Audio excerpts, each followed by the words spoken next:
வனத்துல காட்டுல இருந்த மரங்கள் எல்லாமே ஆகாசத்தை தொடர அளவுக்கு பெருசா நிக்கிறது. பழுத்த பழங்கள் இருக்கு. ரொம்ப அத்தியாச்சரியமா மிருகங்களுடைய குரல்களும் பறவைகளினுடைய குரல்களும் தான் ஒலிச்சுண்டே இருக்கு.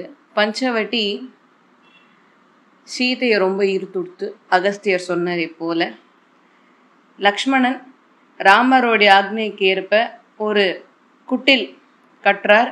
ரெல்லு அப்படின்ற இந்த புல்லை கொண்டும் மதலி மற்றும் வெதனை கொண்டும் கற்றார். இந்த குட்டீர் பின்னாடி பர்ணசாலை அப்படின்னு பெயர் மாறிடுத்து. அந்த குட்டீருக்கு, குடிசைக்கு, குட்டீர்னா குடிசை, பர்ணசாலை அப்படின்னு பெயர் மாறிடுத்து. அங்கதான் பர்ணசாலையில தான் ரொம்ப சந்தோஷமான ஒரு வாழ்க்கையை வாழ்ந்துட்டு வந்தா. சீதைக்கும் ராமருக்கும் சேவை பண்ணிட்டே லக்ஷ்மணர் அவருடைய காலத்தை கழிச்சுட்டு வந்தார். ரொம்ப சந்தோஷத்தோட சேவை பண்ணார்.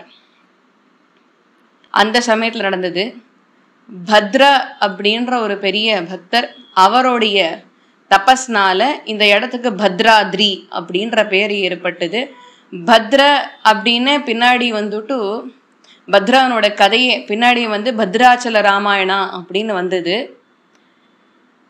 பத்ர ஒரு சின்ன விதை ராமாயணத்துல, சின்ன விதை தான் அது ராமாயணத்தை பொறுத்த வரைக்கும். பத்ராவனோட சரித்திரம்.